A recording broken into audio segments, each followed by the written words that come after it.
Oi, get off my land. No, not really, it's okay. You can stay.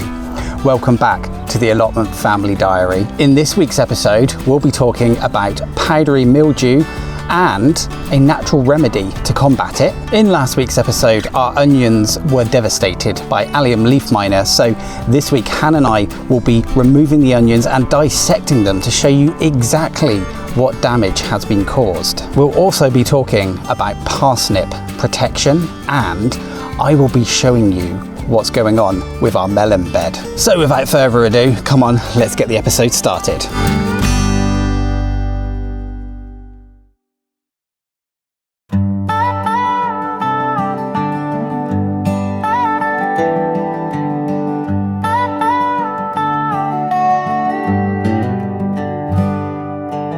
What are you doing? Oh, well, okay, so we got a problem. So we had bad onions, didn't we, last week? Leaf miner. And this week it's something different, isn't it? Yeah, so I've got milk and water here. Some of you guys probably know what I'm going to be doing, but should we have a look at our pumpkins? So, yeah, we'll look at this one, because this is probably the worst affected. Can you see that there? See those white patches? Yeah, I can see them. So that is powdery mildew. Yeah, so that's the next thing. To be honest, I should have remembered this from last year because we had it on the pumpkins, didn't we? Yeah, but not this early. No, actually it wasn't this early. Put my sunglasses up because it's rude, isn't it, sunglasses? Yeah, it wasn't this early. But I think if we can catch it now and sort of nip it in the bud before it gets too bad, because it did get quite bad on the pumpkins.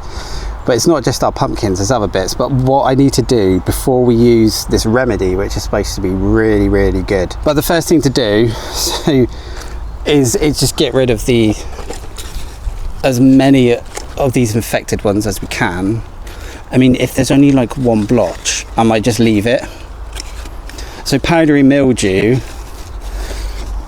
basically, no matter how clean your garden is or how clean your allotment is, I mean ours is pretty tidy, isn't it?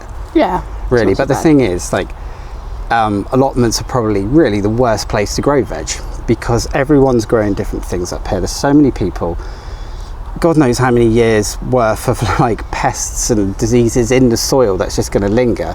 You have to kind of put up with it really. So powdery mildew is going to spread like wildfire on the plant, and it's going to stop its ability to photosynthesize.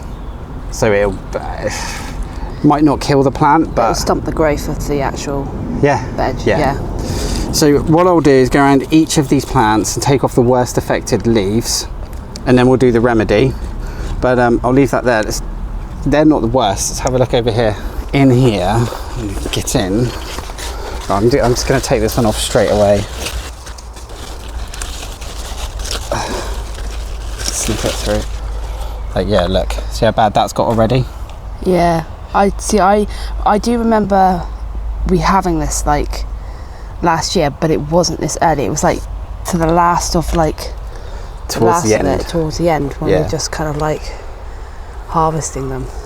I think the problem is, like, we've had, if you're in Devon, as you know, we've had like really nice weather. It's been so hot for the last over a month or so, hasn't it? Yeah. But we had recently a few days of rain. But it was still warm, wasn't it? And it was still warm. So, and obviously it's dry again now, and I think this is what's brought it on. Yeah. I mean, this stuff can like travel in on the wind. Insects can carry it in, birds, it can get on birds' feet and when they land on your plants. So yeah, anyway, I think the thing to do, snip them all off. Some of the cucumbers in the greenhouse have got it as well. Really? Oh yeah. No, hang on, I suppose we do leave it the door open, don't we? Yeah, it's only a few leaves, but I think let's snip everything off and then I'll show you this milk thing. So that's all the clippings? Yeah, a bin bag full of them. So we're going to take them off site. Yes. Don't put it in your compost. No. And we're taking it off site to go in our brown garden waste bin at home. Yes. Because obviously we want to be respectful for other people up here and not spread that. Yeah. Same with the bindweed, isn't it? We take the bindweed home. Yeah, and burn it. Basically what we're going to do is use a milk and water spray and we're going to cover the plants in it.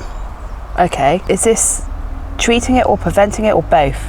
From what I understand, it's a bit of both. So I've read that it will burn the fungus off the leaves. Right. You have to make sure you're doing it in nice weather like this, so it has to be sunny, it has to be warm. Obviously don't do it in the rain because It'll wash off, yeah. yeah, there's no point. And I suppose you don't want to do it at the end of the day because it'd be too cold, so you want like midday. Yeah, so the sunlight and the heat kind of reacts with this mixture, burns off the fungus, and it's almost like applying like an antiseptic to the plant as well. Okay. So in 10 days time, we'll use the spray again and we'll treat them again with it, so it should prevent. So we'll have to keep doing this now, every 10 days. Every 10 days. That's another thing added to the list, that's fine. So every 10 days, and it will almost like get rid of the fungi and also put like a protective barrier on it. Yeah, that's in right. a way. Yeah. Okay. Yeah. Basically, what we need to do, we've got a fresh spray bottle. It's all cleaned out, isn't it? It's all nice. IKEA special. And we got milk. Apparently, it doesn't matter what milk you use, but I picked whole milk because Full fat. I can use it in my coffee afterwards. So we got the spray bottle, and we want to do a 60-40 mixture. So what, 40 of milk? 40 milk and 60 water. You could measure. I could measure, but I like being messy. I was talking to them that you could measure. I know that you wouldn't measure. They might want to be messy as Okay. well. You never know. Well, at least Chase can clear this up afterwards. True. So that's the milk, and then we'll put the water in. In you go. Oh, I'm just rubbish at pouring things, aren't I? I think. Don't pour me a drink tonight then. Right, so is this going to make the plants smell of like rotten milk? Well, some people say it does, and some people say it doesn't. Well, I suppose as long as it protects it and works, does it matter that it smells a bit? No, not really. I mean, there's worse smells up here, isn't there? There is. Yeah. So how long will it take to kind of get rid of this? Well, I mean, it should start working now, hopefully. Okay. But we're trying this. According to the information online, there's not a great deal of research into this. And even like, apparently scientists aren't even quite sure why this works. Okay, well, we experiment, we'll see if it actually works then, won't we? Yeah, I mean, if it doesn't, what, we've just wasted a couple of quid on milk rather than using like horrible insecticides or, you know, fungus sprays that you pay a fortune for and burn your skin off. Yeah, and could affect other little bugs that you want in here. Yeah. Like, you know, ladybugs and stuff. And the cats will love it. They'll be here licking all the plants and... But yeah, we will try this so you guys can see the result. I mean, have you used this mixture at your garden or allotment before? Has it been successful? Let us know. Yeah, let us know in the comments, because we're up for trying all sorts here, and we'll give this a go and yeah, see how it gets on. Let's do the worst ones first. Let's do the courgettes. I'll show you how to apply it. Okay, so here we are at the courgettes. So you can see we've trimmed back quite a lot of affected leaves on here. It's actually seemed to be that this one, so the globe courgette, it's called Summer Sun, this actually seemed worse affected than the Astia next to it, which is like the standard courgette looking courgette. So we've got the mixture, and yeah, I mean, it's just literally a case of coating it. So we'll be here for hours just going, spraying it, and you have to make sure you're spraying it so you see it's literally like dripping off. Yeah, running down the plant. What about underneath? And underneath the leaves, yeah. So literally absolutely everything has to be coated in this. Everything, really. Yeah, I mean, if you could like dunk the plant in a bucket of this and then put it back in the soil, that would be like ideal. But yeah, coat it, and then every 10 days we're gonna have to redo this. And I would say, actually, say 3 days have passed and it rains, come up and do it again. But there's not much rain on the horizon, which is nice. Anyway, back to spraying.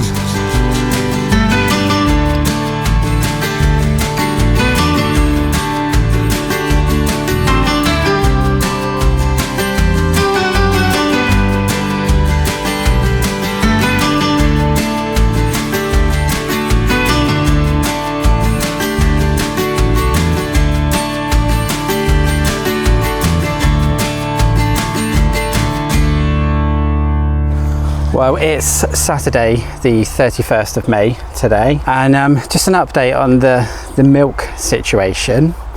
So it's been a couple of days and it doesn't smell, does it? No, it doesn't smell. I'm quite surprised really, and some of the blotches that we left have seemed to have faded a bit. So yeah, we've noticed, because we left a few test blotches and they have faded.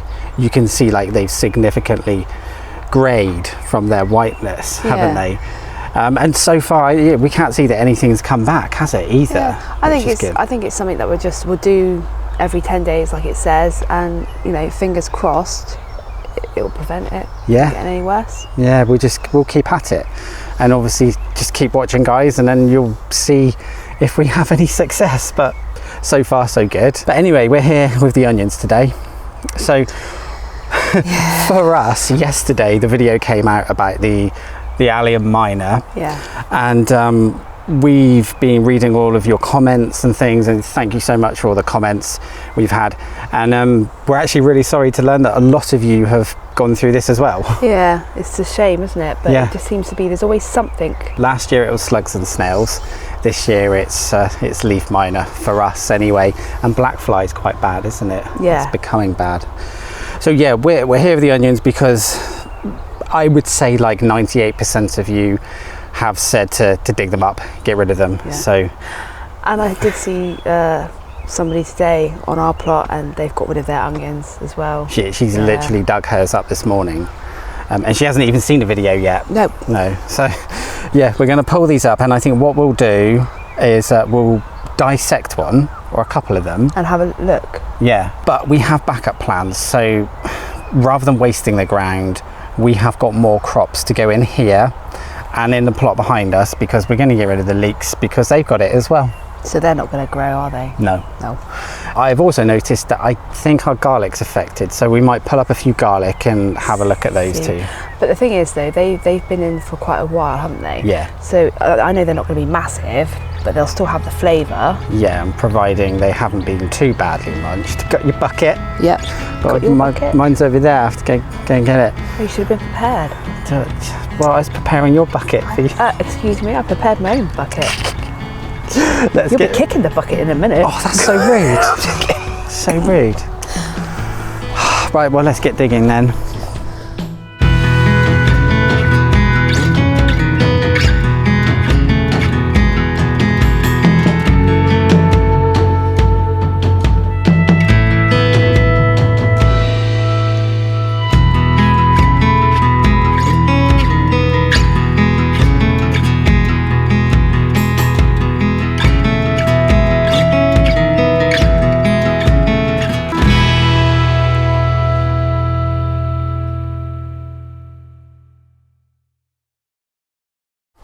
Pine cones everywhere. Tor's up here today, isn't he? Yeah. Right, so we've finished pulling out the onions. And the leeks. Yeah, and the leeks. And we've got some sample garlics we want to have a look at and see what the situation is with these, because we have seen miner in them, haven't we? Leaf miner. Yeah. The garlic plot's done. We've dug it all over. We've added... Onion. Garlic plot? Yeah, onion plot. I'm getting confused with all these alliums everywhere. So the onion plot's done. We put fish blood and bone. We've dug that in. Yeah, and it's all nicely dug over. The leeks are gone as well. We're going to leave that for now. We do have 3 new crops to go in there, emergency crops. So we are going to be using the land this year. It's not just going to, sit there for the rest of the year. But again, tune in to next week's episode, and we'll see what we're putting in. We'll let you know then. Don't want to bombard you with too much stuff. Right, so what we want to do is have a look at these and dissect them.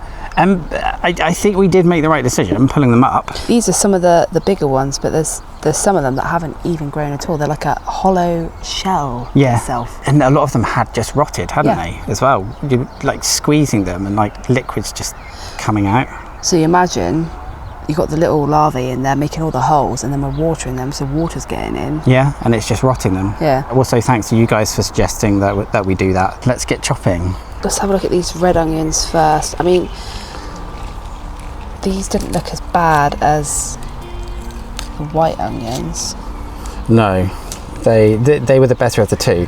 Yeah. So basically, yeah, if you peel back the layers, then you can see them. They also drill like down the stalks as well. Yeah, I can see like some damage here. Yeah. But we just want to, this was probably the nicest red onion, wasn't it? Yeah. Of the lot. So it's just as well we did get rid of them. There we go, there's one. That's one of the pupae, is it? Yeah. Yeah. So that's a live one before it's gone into its little chrysalis. Even though it looks okay, that there's another one there actually in it. Oh yeah, so that is in there. Even though it looks nice, they weren't going to grow any bigger. So look, this is the other red onion. You can see there's one right there and see all the damage it's done. I think if these onions were like bigger and they had this, then I probably would just like cut out the bad bits. Yeah. But there's just not much of an onion to actually enjoy. Right, so these are the white onions. Now look how bad these are. They are the worst affected, I think. Yeah, you can see they're rotting as well. So this is what we find with a lot of the white ones. They're, yeah, just like this. It's just a mush. Oh, it's not even worth looking for leaf miners. We know that one's ruined. Oh. I'll try this one. It's, what's that? Is that? Oh, that's one of the. So we had the little, the live ones. So this is what they do. They go into crystallise. Yeah. There's two in there. And then later on, towards the end of the summer, those hatch inside. Yeah.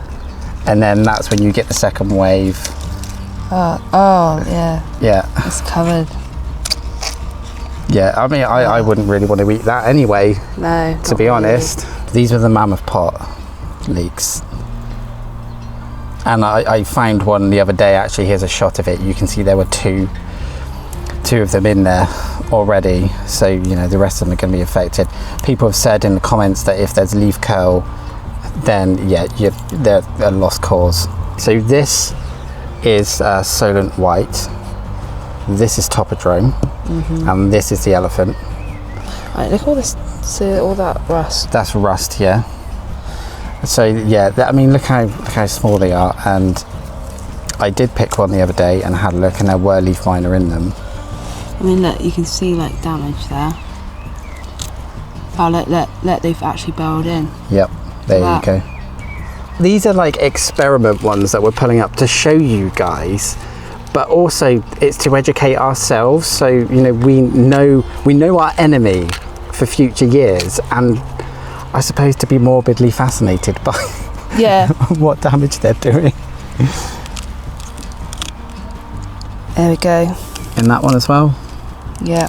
Oh, flipping heck. Oh, yeah. Oh, please, elephant garlic, be all right. All this stuff, yeah, I'm just going to say again, it's all going off-site. Yes. We're not putting it in our compost. Definitely Don't put it not in your compost because it overwinters. So this is all going off-site. It will go in the bins at home to be disposed of. Yeah, definitely. Well, I'm actually might have to cut this one actually. Smell those. It smells so nice. See, It you can see it definitely needs a bit longer to to bulb up properly. I mean that, but it does actually look alright. Yeah. It doesn't look like there's any like in here. It still smells good. You can still use that. Well, we'll save these. We'll maybe use them for dinner tonight. Yeah, because I know they're not properly ripe, but you can still use them. Do you know what? I'm really tempted to cut our losses and pull up the elephant and store it because it looks okay. Yeah. We'll check for signs of leaf miner in the stems. If there's nothing, then I think we should pull it up and store it and just get rid of the rest. Yeah. Really. Because I mean, it looks okay. I know we kind of went through this last week, so I hope you guys didn't find it too boring. But we like to have a deep dive into stuff and, you know, look and see for ourselves. Yeah, you can look at stuff online, but it's better looking for yourself, isn't it, sometimes? Yeah, definitely. And I know not to grow onions next year. Yeah, Tilly's doing them next year on her plot. We are not doing any alliums on our plot whatsoever. I'll tell you what next we year. should do. Are you going to do this with the garlic? in the polytunnel. Oh, I'll talk about that in a future episode. Yeah, because I'm still working it out. Someone did something up here at our site which was very good, but we'll talk about that in the future. Oops, sorry. Yeah, secret plans.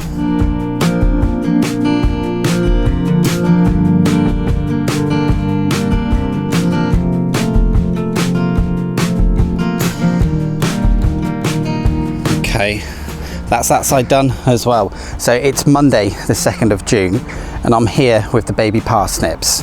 Now last night I was up at the plot thinning them out to roughly about 6 inches, and I was thinking to myself, so we've had some real bad luck with the Allium Leaf Miner this year.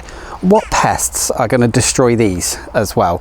So I did some research and it looks like carrot root fly would like to have a little munch on these guys as well. I thought, we've got this netting left over from the abandoned shed, we found it in there, let's put it to use. So I've decided to net them. So fingers crossed these will be safe from carrot root fly. Now they are in a raised bed, but we had carrots in the melon bed last year. They got carrot root fly. Apparently carrot root fly can only fly to about 2 feet, but does that really take into account the wind or the fact that our site is on a slope?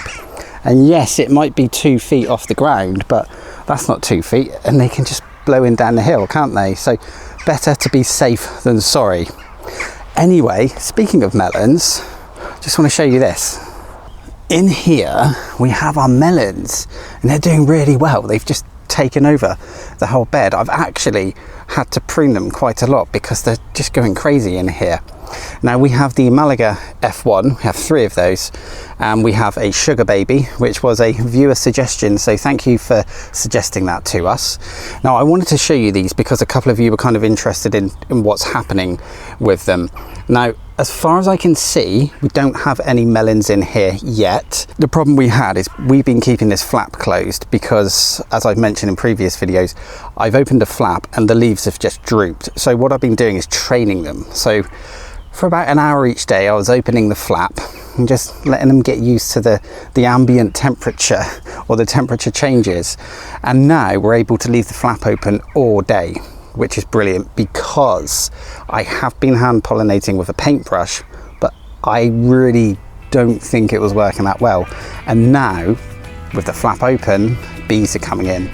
So we'll let nature take its course and hopefully those bees will do the work for us. Oh, poor Tor, you're a hot dog, aren't you? But there's always time for cuddles. In next week's episode, we will show you guys 4 new crops that we are popping in the ground to replace the onions and leeks. Those will be going in the plots that the onions and leeks previously occupied. Can't wait to get those into the ground. And this is a good one. We're going to be introducing a brand new member of the family to you. Yeah. Tor, are you a big brother? Are you finally a big brother? Yeah. As always, thank you for watching, guys. Don't forget to drop the video a like if you enjoyed it. Leave a comment, because we love reading the comments, don't we, Tor? Yeah, we do. And we love reading your advice and your tips and sharing stories with you. So yeah, please comment. Let us know how your allotments or gardens are doing too. Anyway, this little puppy needs to go home because he's a bit sleepy. So I'll see you guys in the next one.